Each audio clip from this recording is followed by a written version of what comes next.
You're listening to Teknoturo, talakayang digital sa edukasyon at lipunan. Dito sisilipin natin kung paano binago ng teknolohiya ang paraan ng ating pagtuturo, pagkatuto at ating lipunan.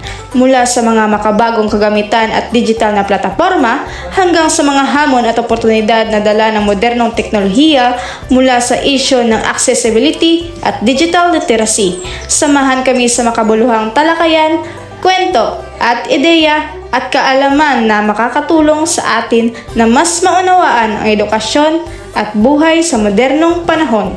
So sit back, relax, and learn with us dito lang sa Teknoturo, talakayang digital sa edukasyon at lipunan.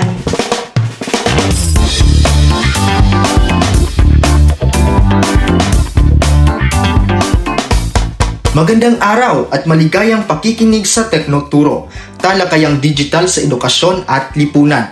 Isang espasyo kung saan tinatalakay ang ugnayan ng teknolohiya, edukasyon at ating pang-araw-araw na pamumuhay. Para sa huling episode na ito, pag-uusapan natin ang hinaharap kung saan patungo ang edukasyon at lipunan sa patuloy na pag-unlad ng teknolohiya. Ano nga ba ang naghihintay sa atin sa mga susunod na taon? Halina't pakinggan natin ang talakayan.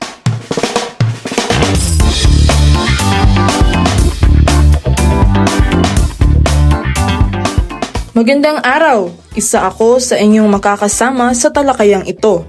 Ngayon, napakabilis ng pagbabago sa mundo dahil sa teknolohiya. Mula sa simpleng paggamit ng internet, ngayon ay may artificial intelligence na tumutulong sa pag-aaral. Tama, at hindi lang yan, mayroon na ring virtual reality at online classrooms na nagbibigay ng mas immersive na learning experience para bang nasa loob ka talaga ng isang classroom kahit na nasa bahay ka lang. Dahil dito, mas nagiging accessible ang edukasyon para sa marami. Kahit nasa malalayong lugar, pwede nang matuto gamit ang digital platforms. Pero kasabay nito ay may mga hamon din. Oo, tulad ng kakulangan sa internet access at gadgets. Hindi lahat ay may parehong oportunidad, kaya mahalaga na matutunan natin kung paano gagamitin ang teknolohiya ng patas at responsable.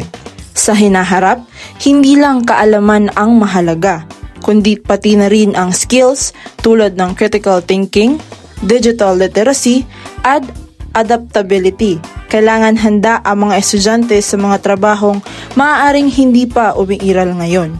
At para sa mga guro, mahalagang maging bukas at sa pagbabago, hindi na sapat ang tradisyonal na paraan ng pagtuturo.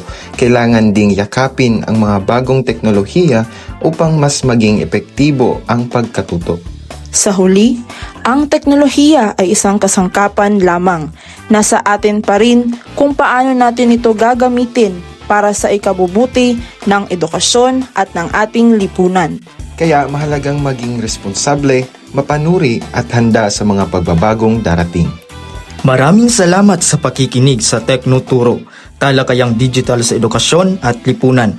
Naway may natutunan kayo sa ating talakayan tungkol sa hinaharap ng edukasyon sa digital na panahon. Maraming salamat sa pakikinig at pagsubaybay sa Teknoturo, talakayang digital sa edukasyon at lipunan. Naway naging bahagi kami ng inyong paglalakbay sa mas malalim na pag-unawa sa ugnayan ng teknolohiya, edukasyon at lipunan. Dalhin natin ang mga aral at kaalamang ito sa ating pangaraw-araw na buhay bilang responsableng mamamayan sa digital na panahon. Patuloy tayong magtanong, makbahagi at makiisa sa paghubog ng mas inklusibo at makabuluhang digital sa hinaharap. Muli, maraming salamat. Manatiling curious, connected at handa sa pagbabago sa digital na mundo.